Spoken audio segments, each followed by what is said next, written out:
Consumer Watch, fixing a car turns into a 4-month ordeal. When the owner confronts the mechanic, they almost call the cops. Amanda Taylor tells us why. We really feel like we have a responsibility to let others know that this is somewhere they do not want to take their car. Melissa and Jeff Huber thought the mechanics at Budget Transmission in Stillwater were working on their SUV. When you drop your car off at a mechanic shop, you expect them to do the right thing. Especially after paying $1,650 for a new transmission, like they did last October. But a few months later, and the transmission was acting up again. So being as though there's a 1-year warranty, the couple took their vehicle back and waited. And waited. In fact, 4 months passed and it still wasn't ready. So Jeff went to the shop himself to get answers. I asked him where my vehicle was, and he at first told me it was in the back, and for insurance purposes, he could not take me to the back of his shop because they had had an incident.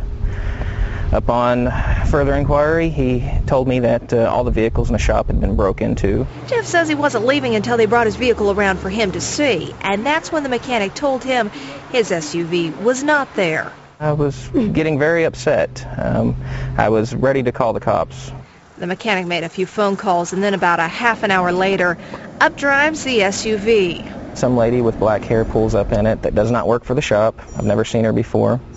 I politely asked her if she enjoyed the joyride in my personal vehicle.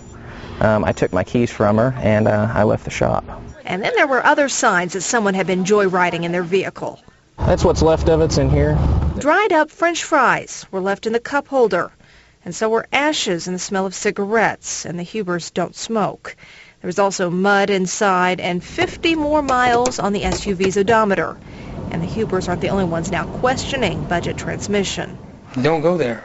Philip Sawyer took his truck there, and within a few weeks of getting it back, it broke down again. He dropped it back off, and after sitting in the shop for 3 weeks, nothing had been touched except the radio.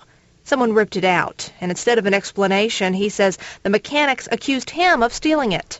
He's been really patient, and you just don't want to see your kids walked over.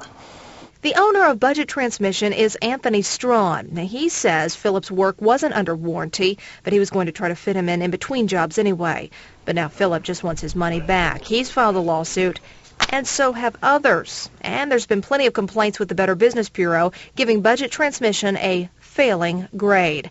And when we went to the shop ourselves, we found another upset person, but it wasn't a customer. Have you guys heard of some complaints, though? I've been hearing complaints all over. I get the tune out everything else because my boss never usually here. So yeah, I hear it all. This mechanic says Strawn owes him $1,400 in back wages. Strawn wasn't there, but we did reach him over the phone. Why should anybody trust that if they drop their car off there, it's going to get fixed and it's not going to be taken for a joyride? Because I put a stop to all of that. He says he's fired the crew, including his own son, and he says he was not at the shop when it all happened. And that could be because he has his own legal matters he's dealing with. We uncovered he's currently charged with 5 criminal counts in Pawnee County, including lewd molestation, sexual battery, drugs, and possession of a firearm after the conviction of a felony. In 1985, he was convicted in Arizona of kidnapping and rape.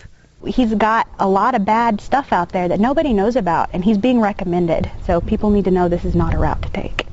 And the Hubers say they now know they won't get any money back from Anthony. He has since called them and offered to fix their SUV, but he says he can't give them a refund because he's in the process of filing for bankruptcy. Anthony also tells us he has paid his employees. We're here to keep an eye out for you. All right, and if you have a problem Amanda can help you with, be sure to call our Consumer Watch hotline.